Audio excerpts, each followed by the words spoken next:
Good evening, and welcome to the fourth Monday night meeting of the Tupelo Planning Commission. Please take a moment to silence your cell phones, please. Unless you're a doctor, I understand.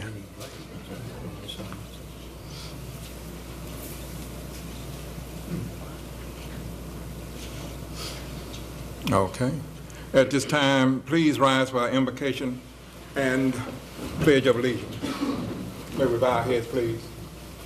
Most Heavenly Father, we'd like to thank you for a day we have never seen before. We thank you for the rain that is replenishing the earth, and that also that you will help us tonight to guide and do your will as planning commissioners. Amen.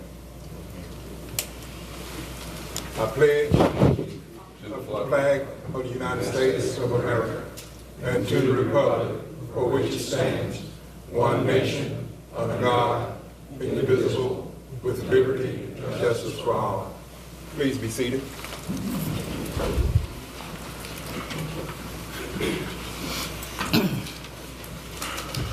The Tupelo Planning Commission is a volunteer group appointed by the mayor and approved by the city council. We receive no compensation and spend a lot of time and our own funds studying and researching the applications and visiting the sites that are on our agenda each month. We ask that you remember that we do not take our positions on any application lightly. Our decisions are based on the facts as they are presented, and with regards to the regulations as set forth in the city codes. The Planning Commission may impose conditions on approval of a request as it deems necessary to negate potential hazards or problems, or bring the non-conformity into compliance to the extent necessary to protect the rights and interests of nearby property owners and the general public. At this time, I would like to ask the staff and commission to introduce themselves. Start with Mr. Foster. Pat Faulkner, City Planner. Rudd Robinson, Jr. Ted Maul. Doris Jean Pittman. Bill Smith. Gus Hildenbrand. Scott Davis. Jim Goodwin. Has everyone had a chance to review the minutes of the last meeting? Are there any additions or corrections? I move we accept them as written. Seconded. Okay. It has been moved and properly second.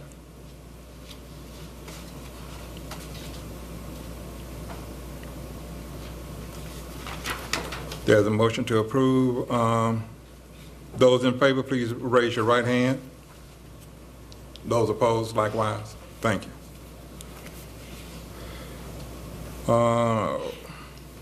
Report on council actions, Mr. Faulkner. Action from the January meeting was all passed by the City Council in their next meeting. So. Okay. Thank you, sir.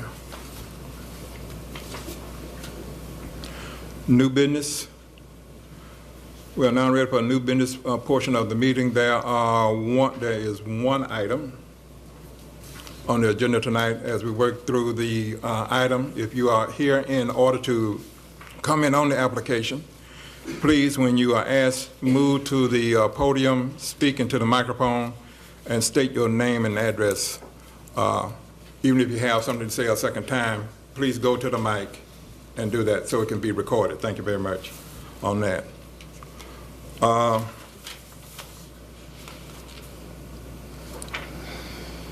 Our new business is the Department of Development Services has received an application for a new subdivision, Big Oaks 3 from JS LLC in the Low Density Residential Zoning District. The subdivision is located between Laurel Oaks Drive and CR 81. Is the applicant present? Yes, I'm Mitchell Scruggs, and I'm present. Okay, okay. Have a seat, sir. Okay.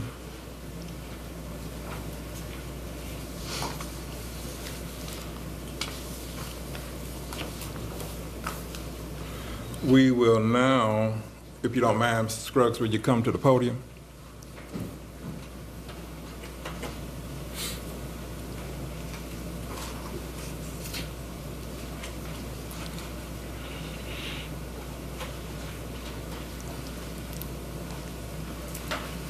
Okay, just hold your horses there for a minute while you're there. Mr. Faulkner, do you have anything to comment on? Well, I would like to make an explanation about our review process here. The city policy on developments that were already in place when they were annexed by the city has been to allow those developments to continue to build out according to their development plans that were in place. So that is the basis on which we reviewed this application. Our understanding is that there was a modification to the original Big Oaks development plan that was executed in 1996, and that modification covered this area and showed a number, approximately 33 lots in this area that we'll be discussing tonight. And the one area in which we had requested and received a modification of the subdivision as submitted had to do with a specific requirement of our code that we felt was necessary and appropriate. And that requirement is that where new construction abuts existing residential construction, that the new lots that are contiguous be at least 75% of the area of the lots that they are adjoining, the existing lots. The original submission of this subdivision did not meet that standard. We asked that it be redrawn so that it did. As a result, the number of lots was reduced from 33 to 27. But in doing that, the engineers for Mr. Scruggs were able to reach that 75% standard for those adjoining lots. I'll go ahead and address a couple of other issues that were presented to us in the form of a number of questions. One of those being the sidewalks. Their sidewalks are required on all new residential development in the city, so they will be a part of this development as well.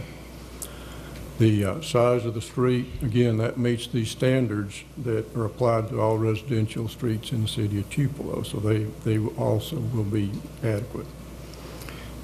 One question that was raised had to do with Laurel Oaks Drive and whether that street would be improved with curb and gutter at this time. My understanding is that was not part of the subdivision. It was already in place. However, if and when the next part of the project is built out, we will ask that curb and gutter be put on Laurel Oaks Drive at that point. There's a couple of other points that Mr. Timmons may speak to later on, but the last one I want to make is that public hearing is not mandatory for a subdivision review. We did notice the property owners as a courtesy because when this issue came up first, we were requested to do so. So you all did receive a notice and have the opportunity to be here, but it is not a requirement of the application process. Okay. Thank you, Mr. Faulkner. Mr. Scruggs, would you like to present your application to us right now, sir? I would. Okay, please do. Okay. As he said, our intentions are to build 27 high-end zero-lot houses. Of course, some of these lots are actually bigger than a lot of the lots that's already existing in Big Oaks. And some of them, well, I think all of them are at least as big or bigger than what's in Big Oaks.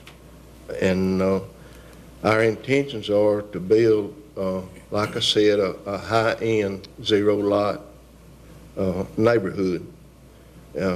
In high-end, I mean, the houses will have a big house look. They'll be at least 2 blocks high, at least 8 and 12 roofs.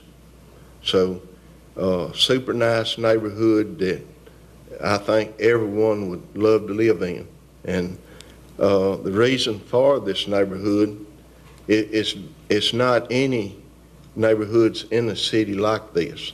And as you know, it's a lot of us that's my age and older that are living in 2,500, 3,000 square foot houses, and all our kids have left, and it's no place for us to go in the city.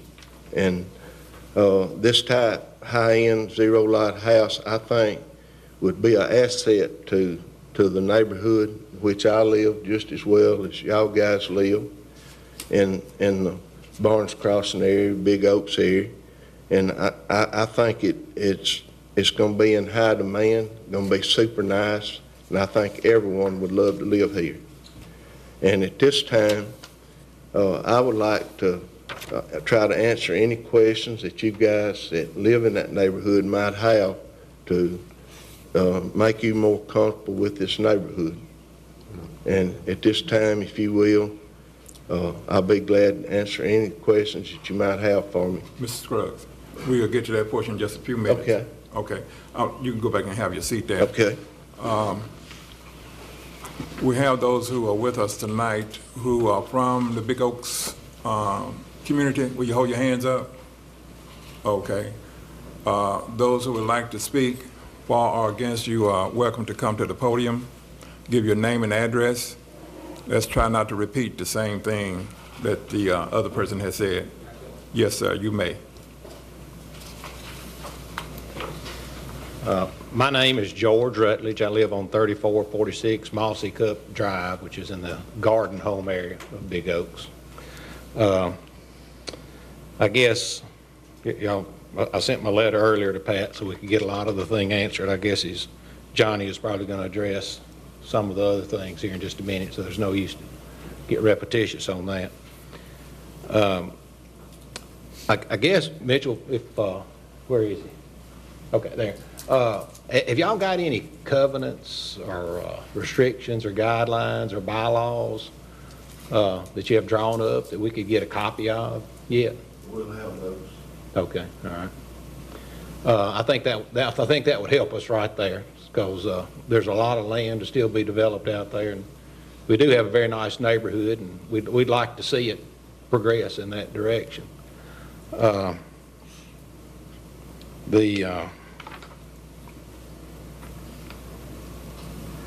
I guess we could talk about like some of the setbacks, why they were changed from LDR, why they're less than in some cases and they're bigger than too. Let's see here.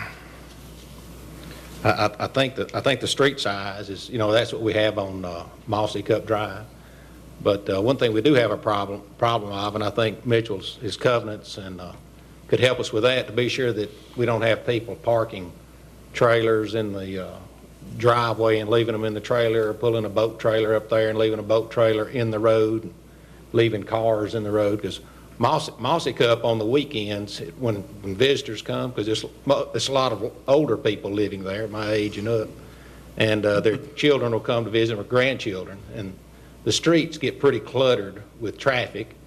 And I think right now our covenant state, a car cannot sit there for 48 hours without being moved. And you can't park a trailer in the yard. You can't, like a boat in a trailer. We've even had a mobile home or an RV pull in there and stay for a little while. We were able to regulate that with our covenants and get the people to move those out of the way. Another question I have is, were you planning on installing a fence around the development? Yes, sir. We are planning on putting a privacy fence all around. Okay. At least around the site where the houses are. It's Okay. got agribusinesses growing along the road. He's saying to go up to the Some of mic. those have died. Go up to the mic.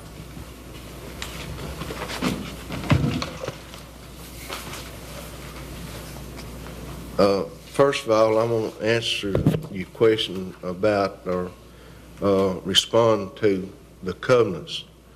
The covenants will be equal to or more restraint than the Big Oaks covenants already are. I think the Big Oaks covenants now have got a lot of holes in them, such as building houses on the ground. I think in today's time, I think any house should be at least 2 blocks high. It gets them out of the water, and also it gives a lot more curb appeal. And the covenants, my plans are to revise the Big Oaks covenants to make more common sense and keep the neighborhood even nicer. And you also asked about the privacy fence. We're going to build a privacy fence all the way around. Let's see, I think it would be, let's see what side it is here. It would be on the west side, northwest side, all the way around, privacy fence, north and west. So along Laurel Oaks and along North Veterans Memorial Boulevard Leave the other way. Other way, on the backside. yeah. On the back, north, In the common line Yeah. between the two developments. it'll be around where the other houses back up to it. It definitely needs to be privacy fence there. And far as Veterans Boulevard, I think the vegetation would be sufficient there. It needs to have work done on it, but I think would be very sufficient there. Is there any other questions you have for me while I'm up here? I think that's about all, that I've got. I've got maybe one or two more, but you might just Okay. hang around here just a minute. Okay. All right, what about the interior lots of the subdivision? I know you reduced the size of them because they were LDR, but they reduced the lots that are adjoining Big Oaks to about 75% of the average size of those lots that bordered on the north and the west. And then as you got into the interior lots and the lots on the east side, they became even smaller. I guess, Pat, is that something you can address, or Mitchell? Well, the smallest lot there is larger than the zero lot housing that's already in Big Oaks. So, and let's face it, these people are retired people, and the people that's come, for most part, that'll be moving into this neighborhood doesn't want a real big yard to upkeep. That's one of the problems that they have now. So the lot size is plenty adequate for the zero lot housing, and it's a mixture of large lots and small lots, and I think the combination will be a wonderful neighborhood as far as the size of the lot. It'll give homeowners a choice of how much grass they want to mow and how much room they want around their house. It's going to be a variety of lot sizes there. What else did you have, Joel? That was just a question that I've been posing. I was trying to get that. Okay, I guess those smaller lots then are acceptable in this case? They are, keeping in mind that the standard here is not our zoning district, it is the development plan of the Big Oaks subdivision. Okay. Does anybody else from Big Oaks have any questions that I've forgotten? Y'all speak up. I guess Wally. Is there anyone else who'd like to come up to the podium, please? Give your name and your address.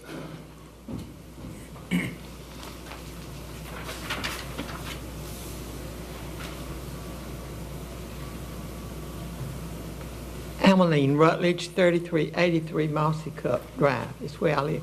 This is just a question I feel like I should know the answer to, but I'm hearing garden homes and zero lot homes.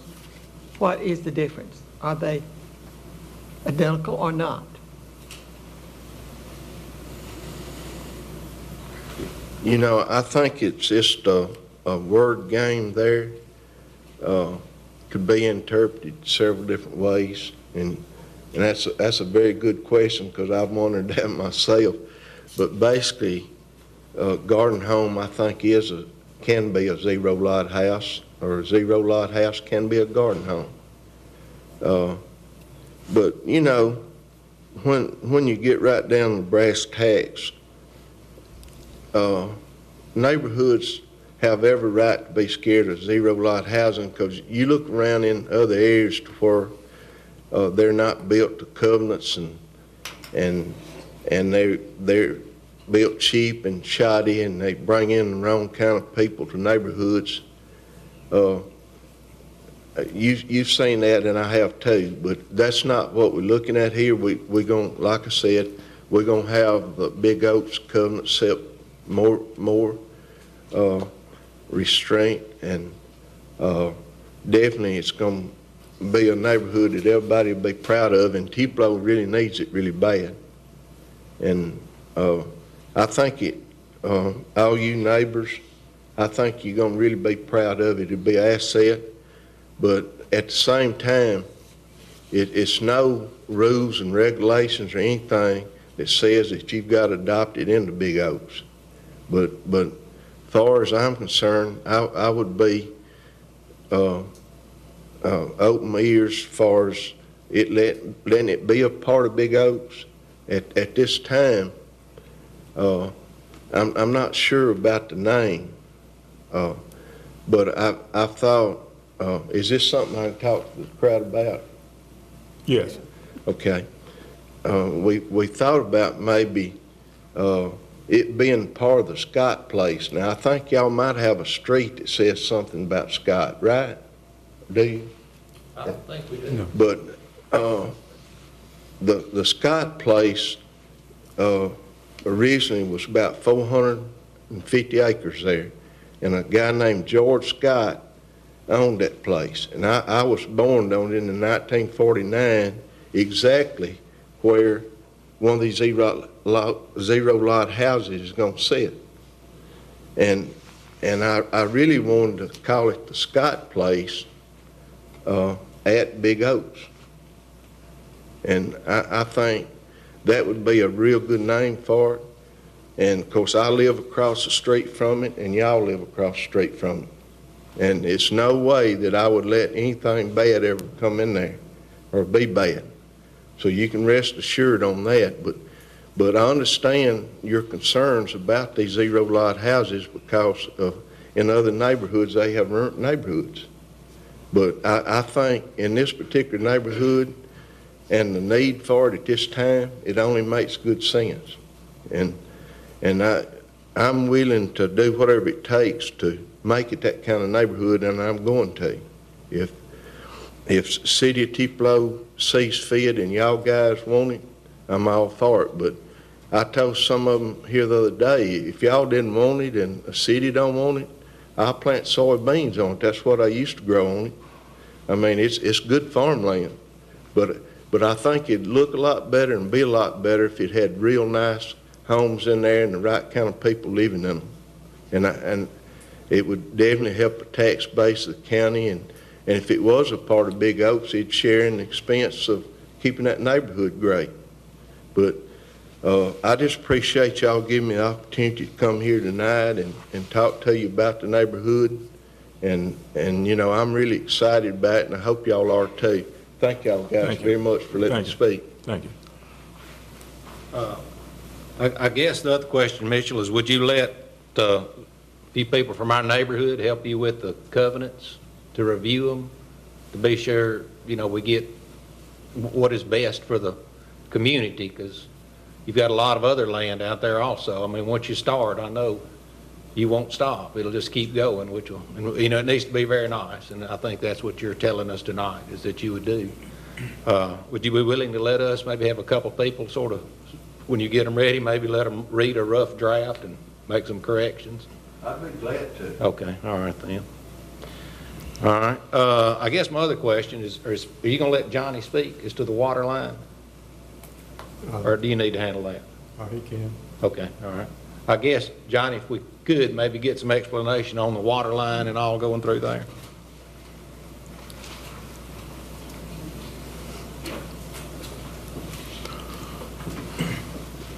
As you probably, most of you know, I've been hard working toward putting water and sewer in these newly annexed areas. When I first started working with Cook Coggins engineers to design this Big Oaks neighborhood for water system, because we always hoped that we'd be serving that, in which we've just about got that done. I wanted that system to be fed in a loop feed system. In other words, when you come in the main entrance, we'll tap a water main there at the main entrance, but also at, Laurel Oaks Drive, we want to come in on the backside and loop it from the backside. This does two things. It keeps fresh water in Big Oaks, and it also helps on water pressure to have a dual feed to it. But anyway, going back to why the line is run through the Scott Place subdivision, when we drew up the easement documents, my easement gentleman went to see Mr. Scruggs to get him, we had the line designed to go down the, I guess you call it the west side of North Veterans Boulevard there.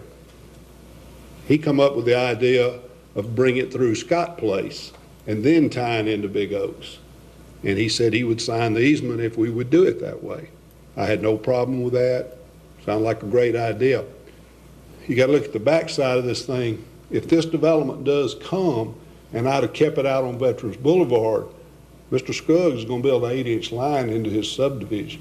Well, I have to take that line over after a year warranty, and I don't need any more water lines. So that's kind of how that come about. Thank you. Yep. Is there any questions for Mr. Tillman? Anybody else in the public? Is anybody else in the public having any questions? Please come to the podium, please.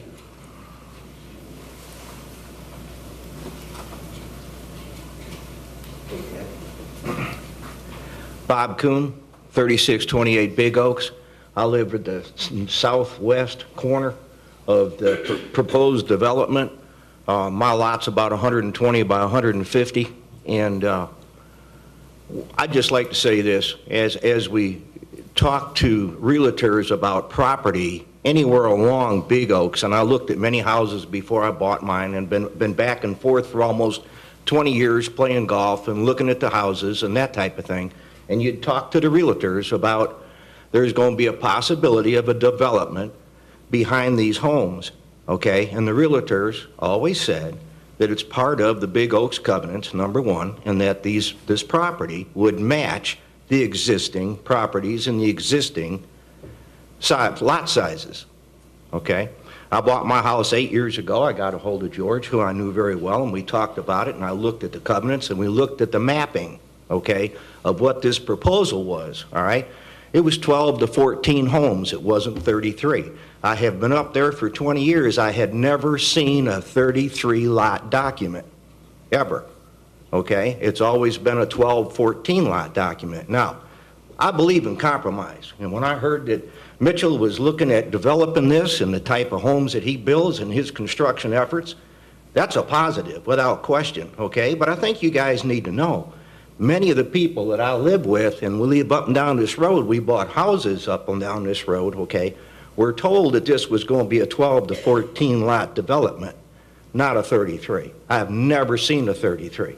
I'm not objecting to the compromise. I'm not objecting to his development, but this 33 thing, and all the people that I know up and down the streets, and I could have brought some folks with me tonight, but one of my best friends is 94 years old. He did not need to be out in this kind of weather. But the whole idea of this is we were told something completely different. And everybody here that lives on that street will tell you the same thing, okay? I appreciate the notice, and it was really good to see that. Johnny had told us that he was going to do that. I thank you for that, okay? So, thank you for your time. Appreciate you. Is there anyone else? Okay. As far as Laurel Oak, will the city be overlaying that, or will they keep that in? Right now, it's just DBST. It's not even got any asphalt on it. So, I mean, it's not going to take much to tear that road up. If they're not going to do the curb and gutter, is the city going to come in there and overlay it and keep it so it's not a rough drive? We don't mind it being a little rough because that stops a lot of the drive-through traffic. My understanding is that's part of the work that we've got to do through Public Works on the annexed area streets. Will that be in this year's budget that they'll do that? I do not know the budget year. Okay. Well, anyhow, I'll find out, though. Yeah, if you would, because it's got some potholes on it now pretty good, and I know it's not the time of year to really be fixing them. But, Okay. all right. Okay. Is there anyone else? Yes.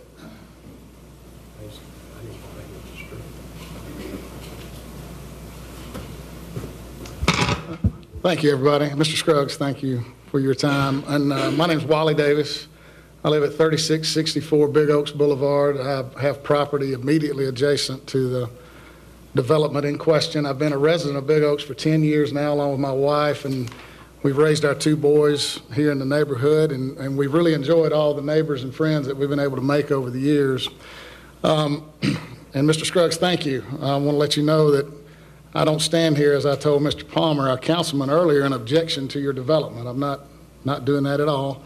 I'm simply asking for clarification on a couple of points. I'm not unlike anybody else. I work for a living, right? And I do appreciate the notice that was sent last week. And as I read into the details of that notice, I became curious, and I would just simply request, and I appreciate you agreeing to the fact that you would work on restrictive covenants, that we analyze those covenants, because to me there appears to be some inconsistencies, specifically with the setback provisions of the original development, Mr. Faulkner, as we've referred to. And but I think we will address those going forward, as you said earlier, and we are appreciative of that.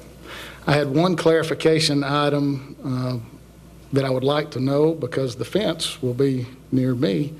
Can you describe how that will work, where it will be situated from a property line standpoint, the height of the fence, the construction of the fence materials? I would be curious as to what that would look like.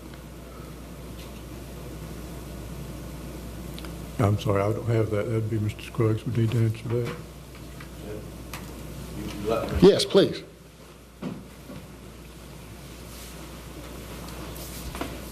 Normally, privacy wood fences are 6 foot, and they're constructed out of pine.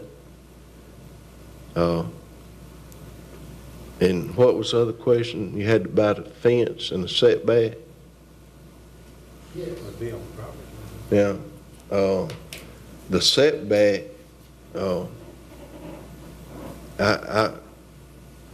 I would say would be the city's regular setback. They have, I'm not sure, do you know what the setback is on the city? On a fence? No, I'm talking about, on the fence you was talking about. That's what he's asking. What is it on the city? We don't have a requirement on the fence. It can be close to or on the line. I'm going to say that's the way most of them are, is close to the line.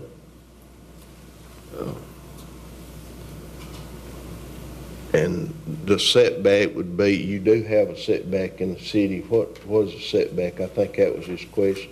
Okay. On the house from the street. Is that what you was asking? Yes, sir. Okay.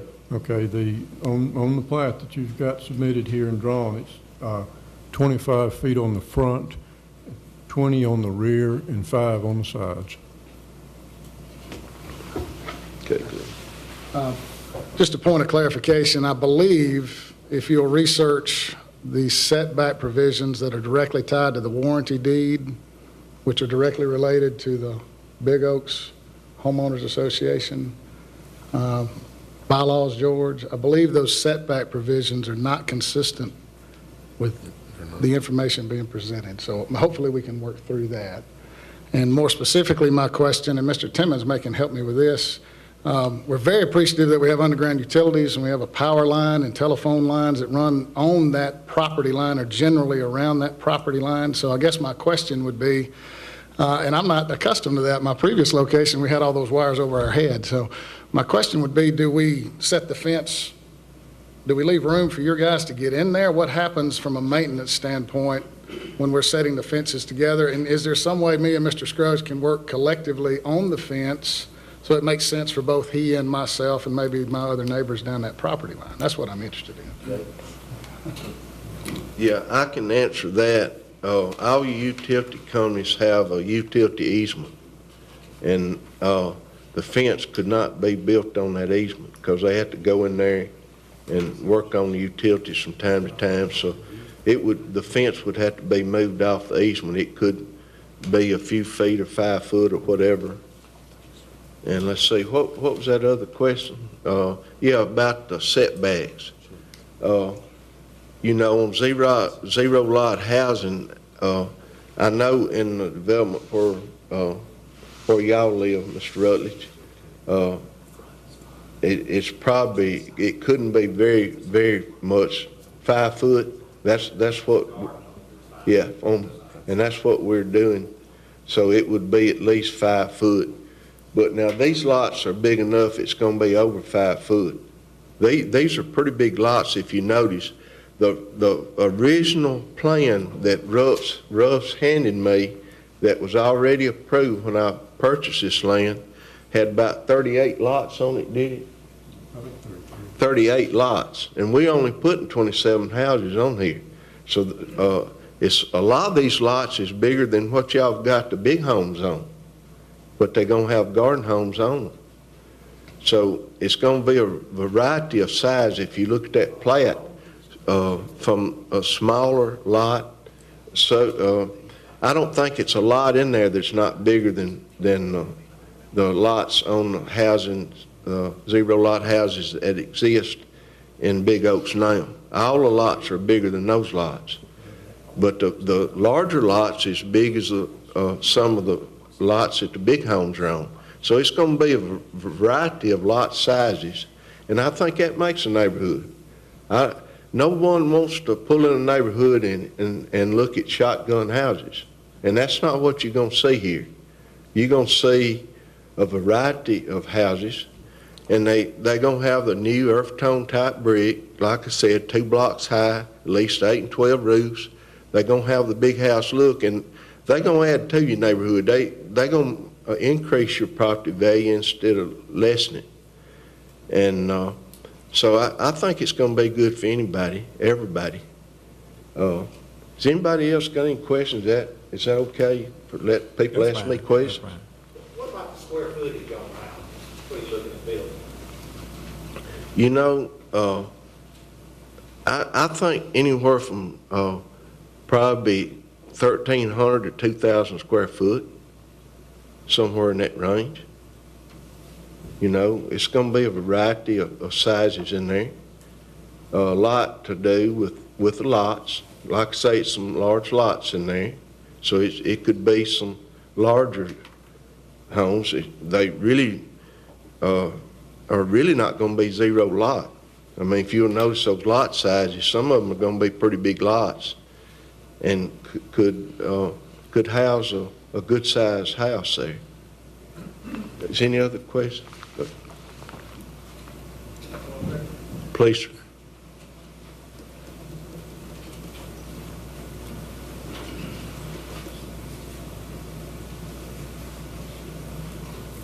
Is there anyone else who would have any comments for or against? You can get in line and be behind him.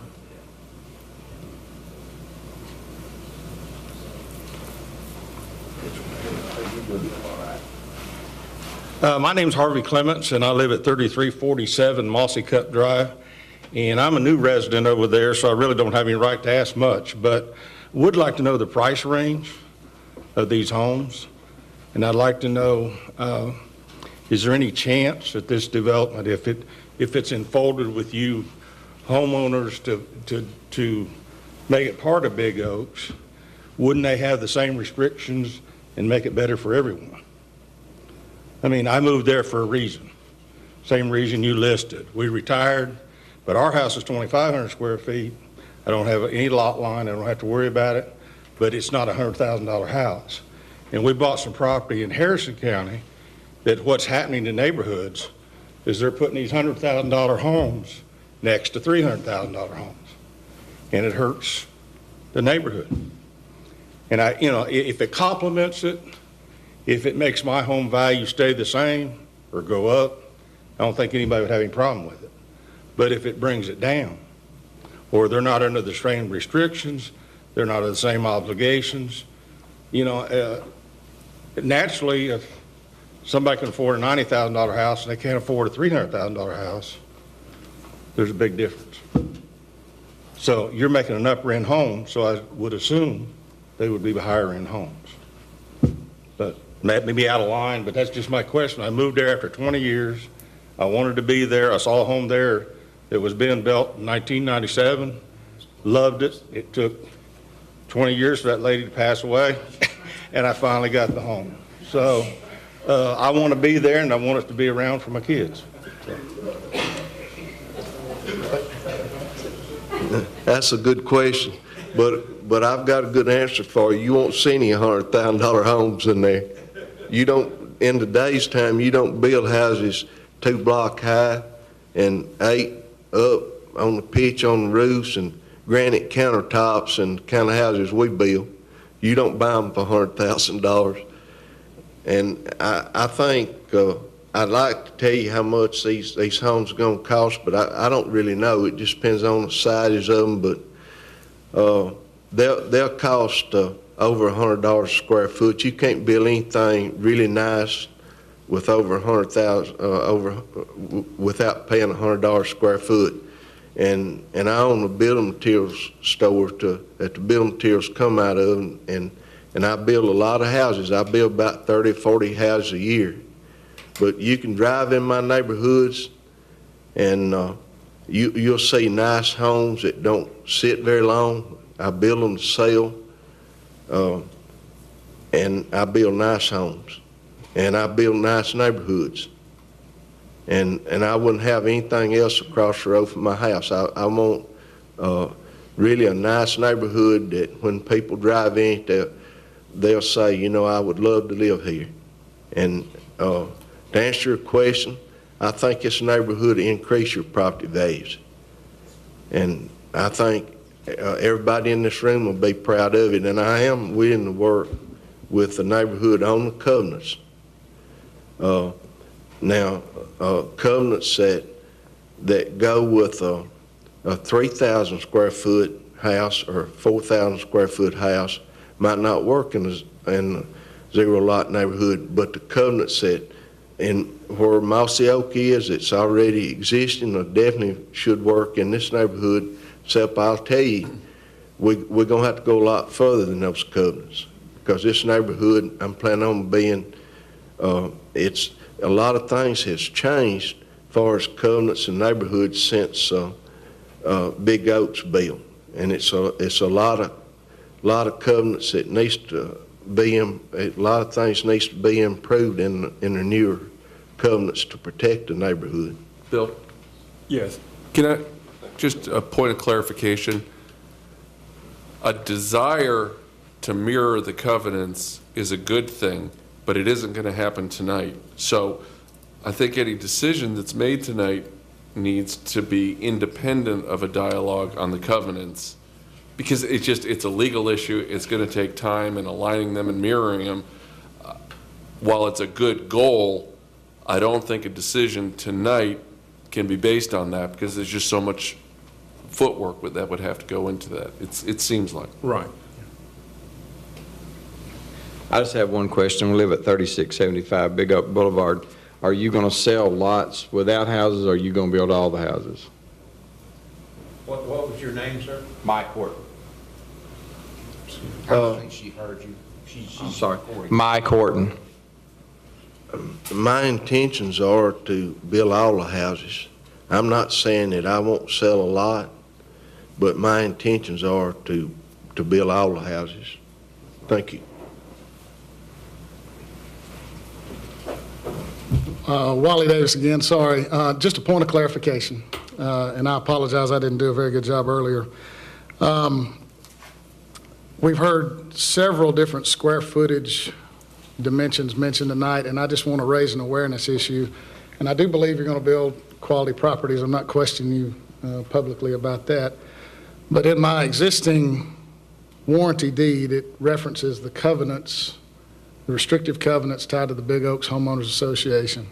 There's 5 groups of homes inside our homeowners association, with the smallest being 1,600 square feet, with the largest being 3,000 square feet. And I want it noted that I have one of the homes that's 3,000 square feet, which will be immediately adjacent to this property. I also noticed in your own Tupelo code that in section 2.3, it talks a lot about intent. And the intent of the development of Big Oaks and the integrity of that neighborhood is quite honestly what we're trying to protect. And I know you recognize that. We have an equity position in our property. I've been there for 10 years. I hope to retire there. So we've got some great neighbors. And I'm here to protect that equity position that I hold. And you're right in your statement. There's a difference in the covenant maybe that applies to a 3,000 square foot home. But I would just ask for consideration of the overall scope of the project. Maybe there could be a mixture of home sizes within the development that's consistent with the already existing subdivision of some nearly 90 residents. Since I've been there in 10 years, I've seen a lot of nice homes built across the street, around the corner. We're not opposed in any shape, form, or fashion to increasing the development of our neighborhood. We welcome that opportunity, and we're proud to be there. But simply stated, we're looking for consistency. Just a few years ago, I became an annexed resident of the city of Tupelo, and I'm very proud of that fact and appreciative of that fact for the police protection and the increased fire protection that's closer to my residents now. That's outstanding, and I specifically remember a city councilman telling me that one of the advantages of coming into the city was this very planning and development committee, right, and the protections you guys afford us as citizens of the city of Tupelo. And again, protecting our equity position, that's all we're asking to do. We're very supportive of our new neighbor. We hope his subdivision is extremely successful. I do, especially. He's right next door to me. Right? And we want to help him be successful, but I think Jim's right. There seems to be a little bit of a difference in maybe the understanding of our definition of agreeing to covenants, and that may take more time than tonight, but I'm grateful that you're willing to work with us in that respect. So in that section 2.3, it does indicate that when we run into a situation where where provisions of any law, code, regulation, or permit, or where conditions, standards, or requirements imposed by any other provision of this code are more restrictive or less restrictive than comparable standards imposed by any other law, code, or regulation, that the provisions which are more restrictive or which would impose higher standards or requirements shall govern. So I think if we just direct ourselves to our own code, the intent of the original subdivision, that's all we're asking that we protect tonight. And that structure of that subdivision remain intact as we go forward. Thank you. Yeah, I thank you, and I think we're on the same team there. That's my goal as well, for it to be equal or better. Are there any other questions?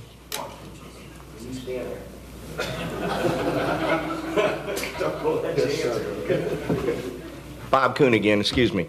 There's been a lot of talk about Mossy Cup and the size of the homes that are there, and there are some smaller homes down there, okay? There are some homes that, there's two of them just sold, one for $250,000, one for $300,000. So we're not talking about 1,000 square foot, 1,500 square foot homes. I would hope that all of you understand, my house is 3,250 feet. It's on the corner of Big Oaks and Indian Oaks, all right? It is the smallest house up and down the street, both directions. The houses range from 3,000 to 5,000 feet in the area that we're talking about.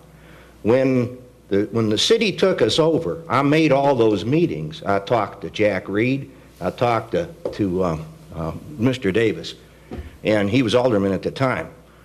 They assured us that, there would be like and kind type circumstance, because I got 5 lots between me and Wally, and across the street there's 5 lots open, that if somebody came in and started building 1,000 or 1,500 square foot house because they meet some type of covenant or situation that the city's got set up, we'd all be in trouble. Because again, I'll just so you get an idea of the size, I've got the smallest house on the street. It's 3,250 feet.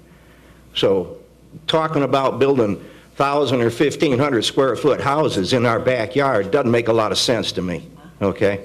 So it just, because it's supposed to be a like and kind circumstance, and that's just exactly what the city told us when they told us they were going to take us over. So, thank you. Okay, thank you. That's it. This closes the public portion of the application request. We are now open for committee discussion. Did they get any telephone calls? Mr. Partner, did you get any telephone calls in regards to? Yes, we did. Okay. Most of them were questions. Some of them were expressing views similar to what we've heard tonight. Okay. Yes, we did hear from some others who were not able to attend. Okay. Committee members? Mr. Chairman? Yes, sir. It appears that there is some intent for compromise, if that's the correct word, between adjacent homeowners and Mr. Scruggs and his intended property, and there seems to be a need for some clarification on setbacks and what that really means for placement of buildings on property or what have you. And it seems to me that there's some notion of discussion about covenants. It sounds like to me that the door is open for that. As Mr. Goodwin mentioned earlier, Mr. Goodwin, if you don't... I think we got to take covenants off the table. I mean, because Yeah. we can't get there tonight. So, and again, all the intent is great.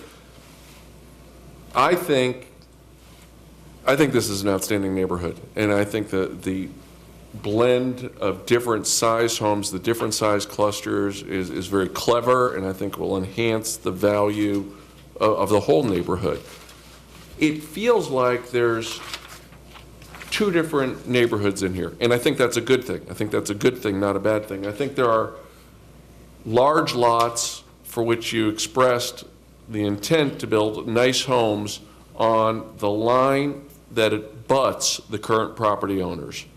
That line going from Ms. Pittman's house all the way around to Mr. Kuhn's property, it feels like the houses along that line could have different conditions than the interior houses, the houses along Old South Tiller Road and the houses on the interior of the development.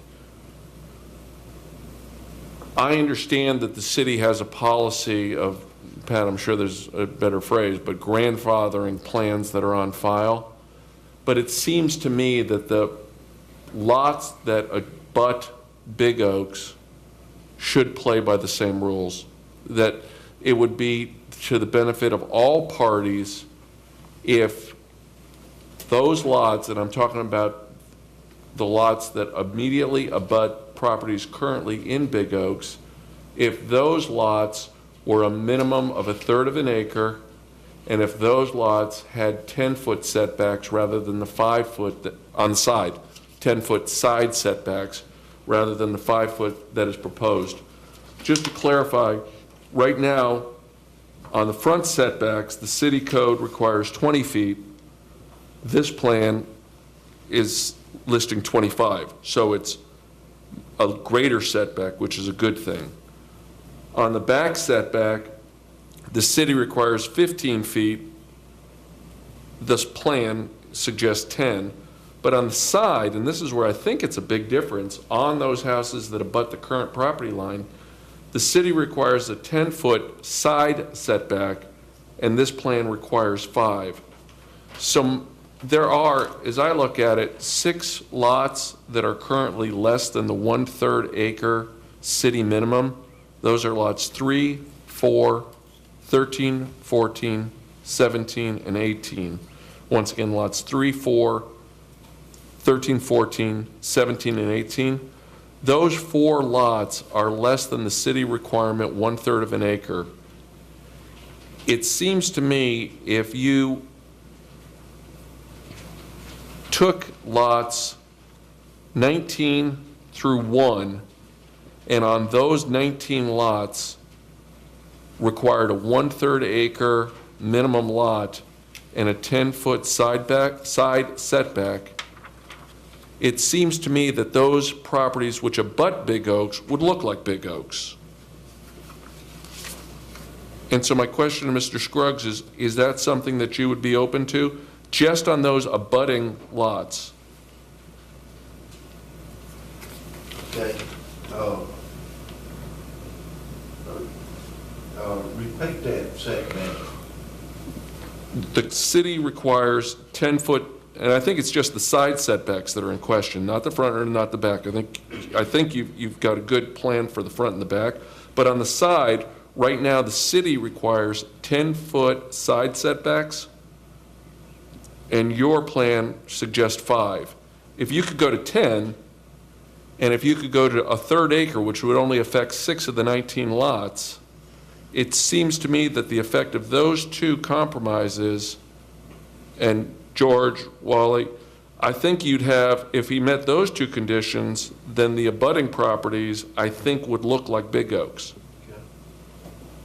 What you saying? She can't hear him, David. Can you come to the mic? What you're saying, these lots that join the neighborhood, join the neighbors up here, we need further setbacks on the back. No, on the sides. On the sides. I can't see any problem with that. And then 1/3 acre minimum lot sizes. And again, there's only 6 of the 19 that are currently less than 1/3 of an acre. One of them is .32 in Candor. You're talking about the lots that's down here on Veterans Boulevard? No, just the ones, I'm talking about lot numbers 3, 4, 13, 14, 17, and 18. Those 6 lots are, as currently drawn, are less than the 1/3 of an acre minimum city requirement. So what I'm suggesting is, A, different rules for the lots abutting Big Oaks and the other lots. And I think that's okay.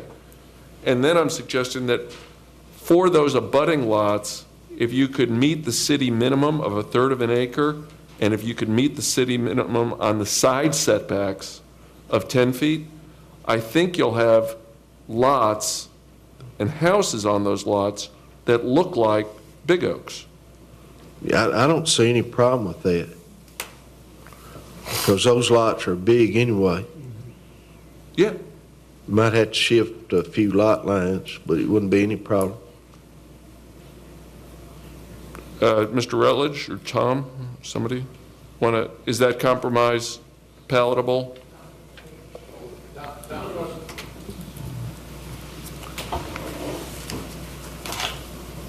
My name is Tom Lynch. I live at 3773 Big Oaks Boulevard. And, one of the things that we're kind of chit-chatting about back there while all this discussion's going on, and I think what you've recommended, Jim, is a good solution in terms of the size of the lots. One of the things that has got us concerned now is not so much the size of the lots, but throwing out this 1,300 square foot minimum. And I know that the decision that's going to be made tonight has no bearing on covenants and size of the homes that are going to go on there, but I guess what we would ask you, Mitchell, you've made sure, I think to some extent, that there's no lot in this development that's smaller than an existing lot. I think we would all feel comfortable tonight if we left here with some realistic hope that you would agree to adhere to the minimum square foot house sizes, because really the size of the house to us has a lot more bearing than the size of the lots to some extent. And if the minimum size of the lots are going to be no smaller than what we have in the existing garden home area, we would certainly want the size of the home to be no less than what we have in the garden area as well.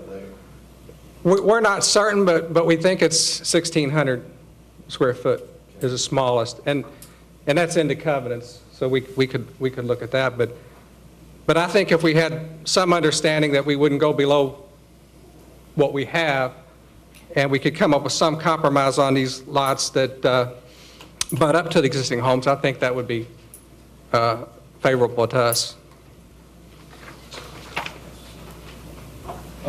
I'm George Rutledge again. I do think the size of the square footage of the homes up at Big Oaks, in our covenants, we have 5 groups of homes. And they represent roughly 20%. Each group represents roughly 20% of the homes up there. We have The garden homes is like 1,600 square feet and up. And then I think and it goes from 2,000, 2,300, 2,700 to 3,000 square feet and up. So, you know, a good rule of thumb here for us might be to take Mitchell's lots and split them so that we have the same percentage of our lots that are existing now in his neighborhood. So we would have a mixture of the homes in there. That's just, because I think people that have a 3,500 square foot home out there are not going to want a bunch of 1,600 square foot homes behind them. I guess, how do you feel about it? Well, I've got no problem with 1,600 square foot minimum, but these lots are really not suitable for large homes. And large homes right now is not what people's wanting. They're sitting everywhere idle because the neighborhoods, it's so many older people in Tupelo now that are wanting to downsize, and big homes are not in demand much. It's hard to sell large homes. So, and this neighborhood was designed by the Ruffs when all the rest of Big Oaks was built as having 38 houses in here instead of 27. So it's already been cut way down, and the lot sizes have been increased as we speak from what the original plan was when Big Oaks was established. So I really believe going from 38 houses down to 27 houses, it's already been, lots are a lot bigger than what Big Oaks had originally planned to put in here. And the plan, the 38 homes had been godfathered in before I bought it. And really the 27 lots, I don't think would devaluate anyone's home with the type of houses that we're putting in here. And again, I live across the street from it. I own 320 acres across from Big Oaks where I live. I own the land north of Big Oaks, south of Big Oaks, east of Big Oaks, all the way around you. So I don't think I would do anything to ruin the land that I own all the way around Big Oaks. So this neighborhood would be extremely nice, and it would add value to everyone's home that lives in Big Oaks. And just to be honest with you, I think the 1,300 square foot house would look just as nice and have just as nice people living in that neighborhood, but I'm fine with the 1,600. I've got no problem with that.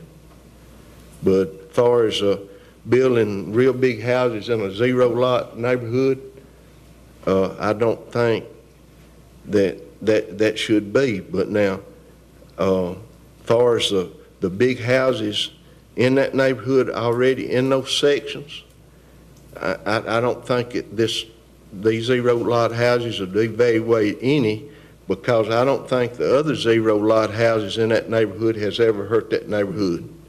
And they are, a lot of those houses are cheap built. They built on the ground. They don't have any curb appeal. And that's not what we're talking about building here. We're talking about building upscale zero lot houses that would complement this neighborhood. But, you know, I want to do this development, but I'm not going to let anybody tear it apart. I mean, if you don't want it, I don't have to put it in there. I've got plenty of other land to put houses in. But I want to get along with everybody. But if you want a super nice neighborhood, you'll let this neighborhood go. You'll be proud of it. It'll bring a lot of value to your homes, not take any away from anybody. But we can't sit here all night and nitpick this thing. Either we need to build it or we don't need to build it. And that's what I've got to say.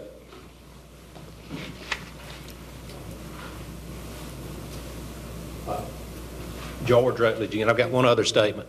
I have a set of plans from Big Oaks that I have presented to Pat that go back as far as 95. And I don't know how, you know, what set of plans would have precedence over the other. And that's, I guess I just want y'all to be aware that, and Pat has those plans, that we have a set of plans that date back to 95 also, showing the larger single lots back in there. Okay, thank you. Is there further discussion from the committee? I'll make a motion if we're ready. Ready. I'd like to move to accept the plan based on a couple of conditions. First off, I'd like to separate the homes into two classes. I'd like to separate, the first class is homes 1 through 6 and 13 through 19. Those are the abutting homes. So the abutting homes are comprised in lots 1 through 6 and 13 through 19. So I'd like to separate the development into two classes, the abutting homes and the non-abutting homes. I would recommend approval of the plan as submitted on 3 conditions for the abutting homes only. So Mr. Scruggs, I'm only talking about those abutting homes.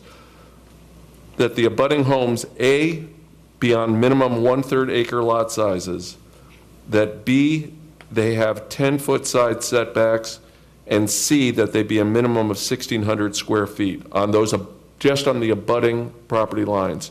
I would make the motion for approval if the abutting homes, lots 1 through 6 and 13 through 19, met those 3 conditions. You're saying a 10-foot Setback, 10-foot side setback. Side setback, yes.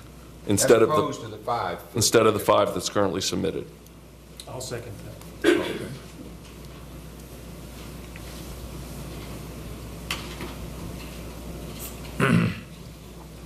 It has been moved, excuse me. It has been moved by Jim Goodman and second by Scott David that we approve this subdivision with the provisions that has been mentioned. You want to repeat them? That in the abutting properties as defined as current lots 1 through 6 and 13 through 19 only, that those lots be a minimum of 1/3 acre, that they have 10-foot side setbacks, and that they be a minimum of 1,600 square feet. Well, Just now- on those abutting lots. Is it out of order for me to ask a question, Mr. Chairman, while this motion has been seconded? Am I allowed to ask a question in discussions? As soon as the motion now is discussable anyway. Okay, I just want to confirm that it's in order for me to make that discussion. And Mr. Goodwin, I appreciate your clarity in your motion. And Mr. Davis, I appreciate your second on it. I just need one point of clarity. The minimum 1,600 square feet is heated and cooled area. Is that correct? Not garage area included in the 1,600? Heated and cooled. Heated and cooled, okay. I'm not trying to modify I'm just trying to understand, okay? Thank you. Thank you, Mr. Chair. Okay. It has been moved and properly second. I have a question too. These up here at the top, there are 2 very small ones there that are just as small as these. What lot number? 16 and 17. Those are included in the conditional set. Oh, okay. Lots 1 through 6 and 13 through 19. Okay. Okay. Maybe 1/3 acre.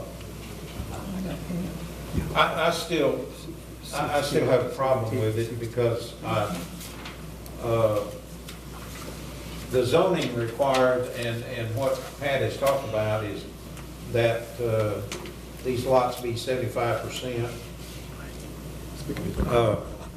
That these lots be 75% of the lot size. I also feel like that these adjoining ones ought to be 75% of the house sizes.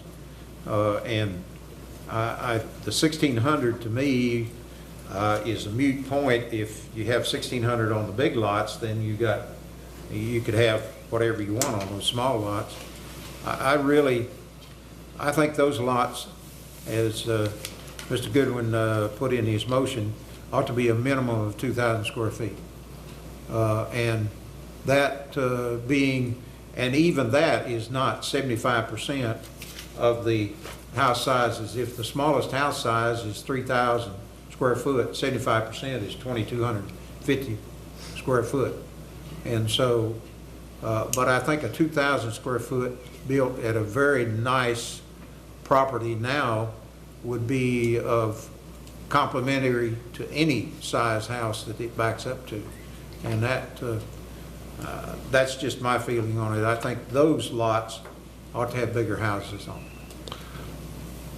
I hear you. I just think that it's a minimum, and if Mr. Scruggs is going to make his money on square foots, and he's got the character of the whole neighborhood to keep in mind, I would recommend leaving it at 1,600 and giving him the leeway to go larger, still within the confines of the setbacks, but I'm not comfortable legislating higher than 1,600 square feet, but we'll see in the vote. Mr. Faulkner, will you give me a clarity on the 75% that you mentioned earlier versus the homes that are already in place? Well, the standard that we have only speaks to the lot sizes, as Mr. Hildebrand recognized.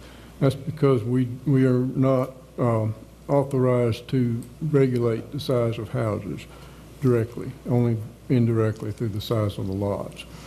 So I would not be comfortable necessarily with us mandating house size, but if that were to be a provision that worked out in the covenants, that would be where it would be enforceable. But if Mr. Scruggs is amenable to 1,600 square feet, why not just take care of it tonight? Well, it won't hurt for it to be in the motion. Okay. But that's a smaller size house. In other words, then if he built 1,600 square foot house on them, he'd build 1,600 on all of them. And I don't think that would help the neighborhood at all. Vote against it. You know, it's interesting, when I saw the crowd tonight, I figured it's going to be a lot of fireworks.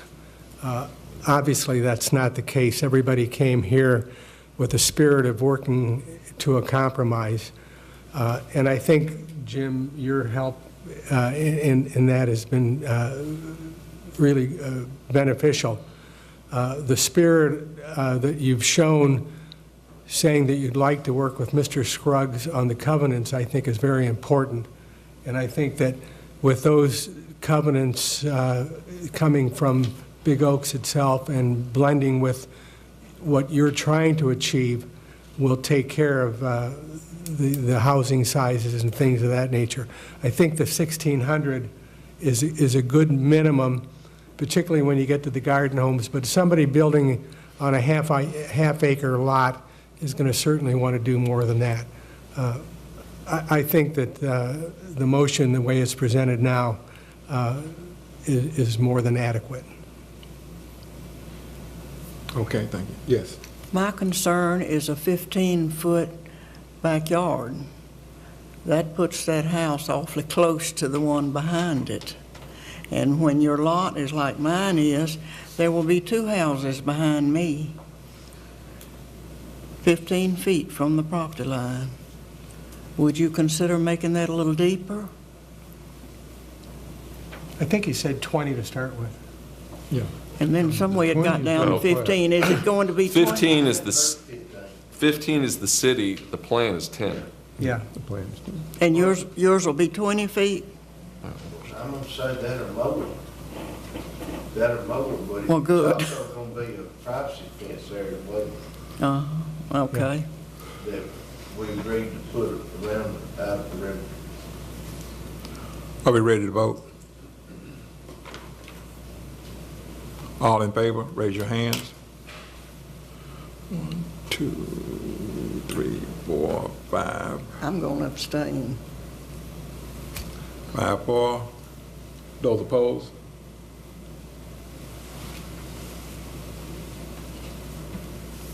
One abstention. Okay. The motion passes.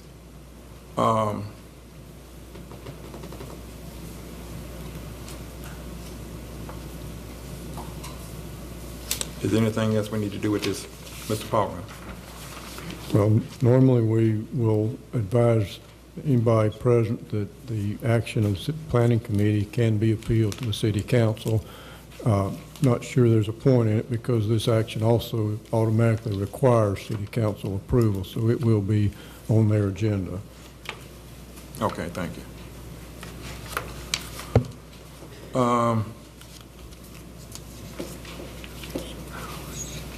We thank you for being here tonight. Little bit tedious, trying to rewrite a lot of things. Hopefully we'll all leave on the same accord. If not, you pray over it tonight and you'll feel better in the morning. Yes, sir. Can I steal your meeting just a second? Yeah, at the microphone. This is a golden opportunity for me to get this many neighborhood people together in the newly annexed areas. We are very close to switching you over on city water, but you do need to have an application filled out. I know I haven't had an employee in your neighborhood going door to door. If you haven't had one filled out, please get that done because we're very close to switching you over to the city water system. Thank you. You said we need to call Mr. Preston? Yeah. Well, what it is, we were hoping in February when Mr. Brandon Preston was going to hear this at the public service. He did not. But he kind of tentatively promised me that they would listen to hearing in March. So I think Ms. Pittman, you may have already rang his phone, but anyway, if anybody wants to encourage him to have that hearing, we appreciate it. Okay. Thank you all for attending tonight's meeting. Yes. We do not have any applications at present for March. Okay. Move to adjourn. Move to adjourn. Second. Okay.